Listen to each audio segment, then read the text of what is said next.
അപ്പോൾ ഗൈസ് നമ്മൾ ഇന്ന് പറയാൻ പോകുന്നതാണ് ഒരു കിടുക്കാച്ചി കഥ. അപ്പോൾ കഥയാണ് ഒരു ഗ്രൂപ്പിൻ്റെ കൂട്ടുകെട്ട്.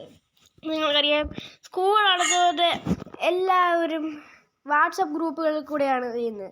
അപ്പം അതിൻ്റെ ഫസ്റ്റ് ഒരു 5-6 കൂട്ടുകാരുകൾ ചേർന്ന് ഉണ്ടാക്കുവാണ്. അപ്പം അവരവിടെ സ്കൂളിൽ എന്ത് ചെയ്യും സംസാരിക്കുകയാണ്. നമുക്ക് കേൾക്കാം. നാളെ സ്കൂൾ കഴിയുക, അപ്പം നമുക്കെല്ലാവർക്കും വിരുന്ന് പോകേണ്ടി വരും. അത് ശരിയാടാ നീ പറഞ്ഞ്. എടാ നിൽക്കടാ, എനിക്കൊരു ഇത് കിട്ടി. എന്തുവാ നമുക്കില്ലേ ഒരു വാട്സപ്പ് ഗ്രൂപ്പ് ഉണ്ടാക്കാം. എന്നിട്ട് നമുക്ക് അതിൽ കൂടെ എപ്പോഴും സംസാരിച്ചുകൊണ്ടിരിക്കാം. ആ ശരിയാണ് നീ പറഞ്ഞ് ശരിയാ. പക്ഷെ ആരുണ്ടാക്കും ഗ്രൂപ്പ്? അത് ശരിയാണല്ലോ, ഗ്രൂപ്പ് ആരുണ്ടാക്കും? ഞാൻ പറയാം ആരുണ്ടാക്കുന്നു ഗ്രൂപ്പ്. ആരുണ്ടാക്കും? ഞാനുണ്ടാക്കാം, എൻ്റെ ഒരു ഐഡിയ. അപ്പം ഞാനുണ്ടാക്കും ഗ്രൂപ്പ്. നിൻ്റെ ഐഡിയ ആണെന്നൊക്കെ നിനക്കങ്ങ് ഗ്രൂപ്പ് ഉണ്ടാക്കോ?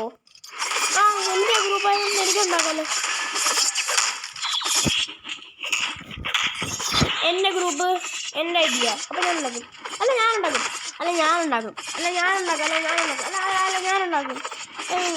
വേണ്ട, എൻ്റെ അമ്മയുടെ പോലെ ഞാൻ ഇന്നലെ നിങ്ങളെല്ലാവരും ഗ്രൂപ്പ് ഉണ്ടാക്കി. എങ്കിൽ നമുക്ക് ഗ്രൂപ്പിൽ ചാറ്റ് ചെയ്യാം. നീടാ ഗ്രൂപ്പിൽ ചാറ്റ് വെയിറ്റ്. ഈ പാട്ടിന് ഇത്രയേ ഉള്ളൂ. ഇനി അടുത്ത പാട്ടിൽ നമുക്ക് അടുത്താണ്. ഇപ്പോഴത്തെ നിങ്ങൾക്ക് ഇഷ്ടപ്പെട്ടെങ്കിൽ ലൈക്ക് ചെയ്യുക, സബ്സ്ക്രൈബ് ചെയ്യുക. ഞാൻ അടുത്ത പാട്ടിൽ പിന്നെ വരുന്നതാണ്. അപ്പോഴത്തേക്കും ബൈ ബൈ.